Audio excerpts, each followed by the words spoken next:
होती है। ज्यों ही पता पड़ा कि मैं 7 दिनों में मरने वाला हूं, सब कुछ छोड़ करके सुखदेव जी के शरण में आ गए।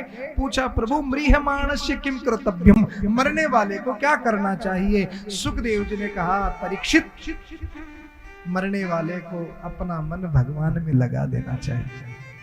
सिया राम मैं सब जग जानी, करहूं प्रणाम जोर जुग जानी। भगवान की कथा सुननी चाहिए।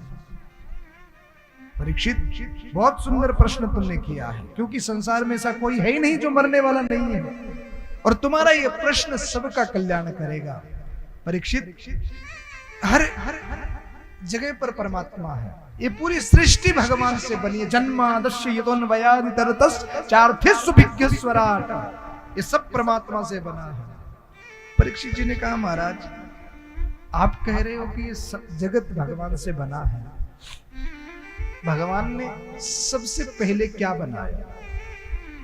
इसके विस्तार में हम कल थोड़ा सा सुन चुके हैं, पर आज परीक्षित जी ने सुखदेव जी से फिर पूछा।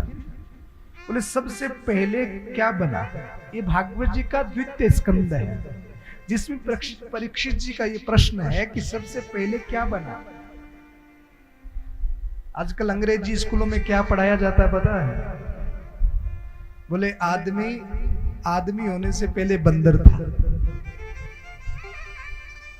ऐसा पढ़ाया जाता है।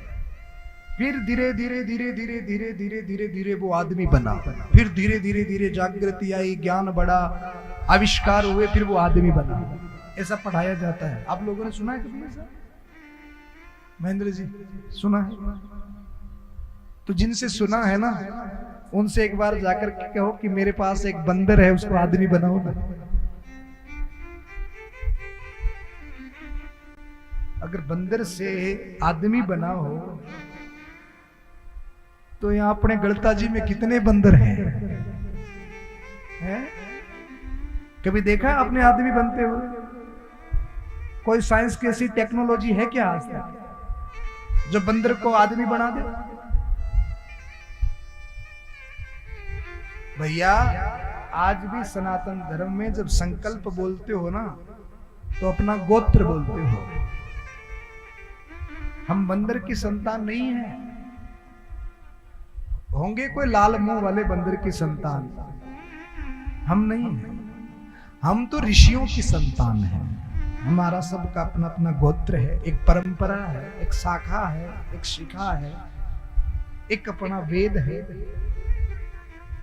परंपरागत तरीके से सब चलता आ रहा है। परीक्षित जी ने पूछा, महाराज तो बताइए सबसे पहले क्या बना? हम जब स्कूल में पढ़ते थे ना, तो बच्चे आपस में प्रश्न किया करते थे। बोले, बताओ पहले मुर्गी बनी कि अंडा? तो कोई कहे कि महाराज मुर्गी बनी, तो पूछेंगे फिर अंडा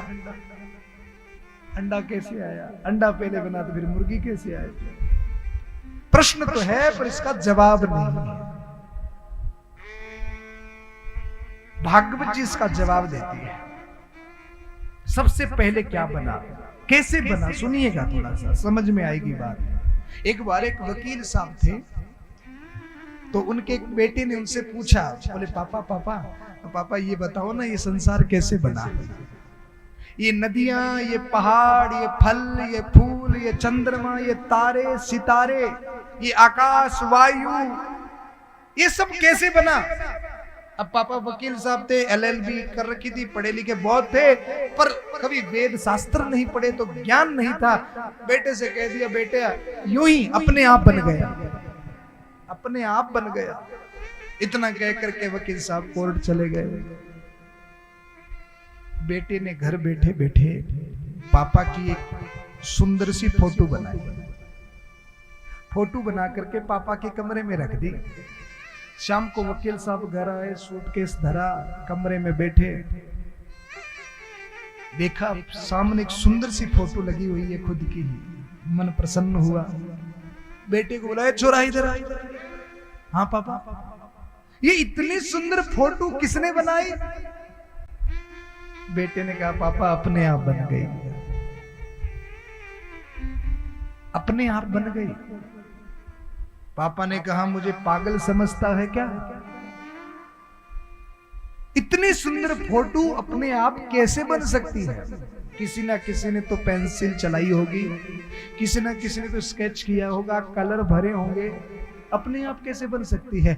बेटी ने कहा पापा जब इतना बड़ा संसार अपने आप बन सकता है तो आपकी फोटो अपने आप क्यों नहीं बन सकती? बोलो जय श्री कृष्ण। तब उसके समझ में आया जब इस संसार में कुछ भी अपने आप नहीं बनता तो ये संसार अपने आप कैसे बन सकता है? कोई ना कोई इसको बनाने वाला जरूर है। कौन है? कैसे बनाया? क्यों आवश्यकता पड़ी उसको बनाने की? परीक्षित जी महाराज की जिज्ञासाएं हैं। सुखदेव भगवान ने कहा परीक्षित सुनो, परमात्मा जब एक से अनेक होने का विचार करता है, ईश्वर अंश जीव अविनाशी, हमने कल सुना, तो अपने देह से 3 गुण परमात्मा प्रकट करते हैं। ये भागवत का 2 स्कंद है तो छोटा सा, पर है बड़ा टेढ़ा। समझना और समझाना दोनों ही टेढ़ा है। आपने कभी देखा जयपुर में तो ऐसा दृश्य आपने कहां देखा होगा? बरसों पहले ऐसा दृश्य हुआ करता था, पर लोग जो आज भी गांव से जुड़े हुए हैं और गांव में जाते हैं उन लोगों ने देखा होगा पक्का ही। गांव में आप देखेंगे कि जब वर्षा होती है तो छोटे छोटे बच्चे घरों से बाहर निकलते हैं, मिट्टी उठाते हैं और मिट्टी से घरोंदा बनाते हैं।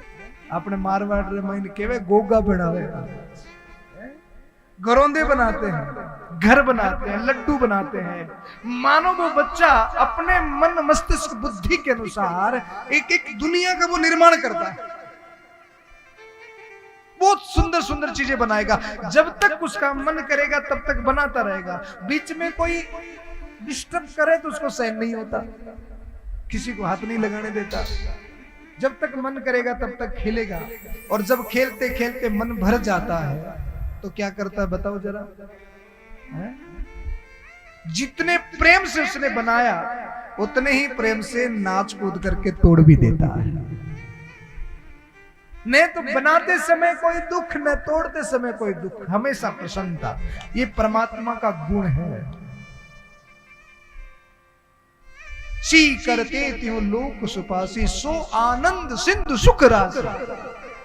वो आनंद कंद सुख के दाता है। परमात्मा कभी किसी को दुख नहीं दे सकता, क्योंकि हमारे तुलसीदास जी कहते हैं कि जिसके पास वो चीज है ही नहीं तो वो देगा कैसे? भगवान के पास दुख है ही नहीं, वो तो सो आनंद सुख राशि, उनके पास केवल सुख है, उसके पास केवल आनंद है। तुम भगवान के पास आओ, वो तुम्हें केवल सुख और आनंद प्रदान करता है। जिस प्रकार वो बालक सृष्टि का निर्माण करता है अपने मनोरंजन के लिए, अपने रंजन के लिए, उसी ही प्रकार भगवान इस सृष्टि का निर्माण करते हैं। 3 गुण उत्पन्न हुए, सत, रज और तम। इस पूरी दुनिया इसी त्रिपरंपरा में चलती है। 3 काल है, भूत, भविष्य और आचार्य जी तीसरा कौन सा है? भूत, भविष्य और बताओ ना, भूल गया मैं थोड़ा सा है। हाँ, वर्तमान। भूत, भविष्य, वर्तमान। 3 प्रकार की अवस्थाएं हैं, जागृति, सुषुप्ति और स्वप्न। आयुर्वेद में जाकर के पढ़ना 3 ही प्रकार के रोग होते हैं, वात, पित्त और कफ। 3 ही प्रकार के इलाज है अध्यात्म की दृष्टि से, तंत्र, मंत्र और यंत्र। आज की बात करें तो होम्योपैथिक, एलोपैथिक और आयुर्वेदिक। चौथा कोई इलाज नहीं। 3 की परंपरा, चौथी कोई चीज है ही नहीं। रजोगुण, तमोगुण, सतोगुण। मैं अक्सर कहता हूं, अंग्रेजों ने देखा कि भारत में भगवान की पूजा बहुत होती है। अंग्रेजों ने देखा कि भगवान क्या, इसकी खोज तो करें। ले जा करके जब भागवत को पढ़ा तो समझ में आया कि भगवान क्या है। बोले रजोगुण, तमोगुण और सतोगुण को पैदा करके सृष्टि को चलाने वाले को भगवान कहते हैं। तो अंग्रेजों को भी भगवान के लिए 4 शब्द नहीं मिले। अंग्रेजों को भी भगवान को समझाने के लिए 3 ही शब्द मिले। अंग्रेजी में भगवान को क्या कहते हैं? पढ़े लिखे बच्चे बताएंगे, बोलो ना, गॉड, GOD। चौथा अक्षर ही नहीं मिला, जनरेटर, ऑपरेटर, डिस्टर। चौथी कोई बात ही तो नहीं है। आप दुनिया में नजर फिरा करके देखना, 3 प्रकार के लोग आपको मिलेंगे, तमोगुणी, रजोगुणी और सतोगुणी। आलस्य में रहने वाला, मौज में रहने वाला और भक्ति में रहने वाला। चौथा कोई आदमी नहीं है। 3 प्रकार के लोग, तमोगुणी, नशा पता, व्यसन करने वाले, क्रोध करने वाले, आलस्य में रहने वाले। रजोगुणी केवल शौक, सुविधा, ऐशो आराम। सतोगुणी सुबह जल्दी उठना, भजन करना, अच्छी बातें करना, अच्छी बातें सिखाना, सतोगुणी व्यक्ति। चौथा कोई है तो बताओ।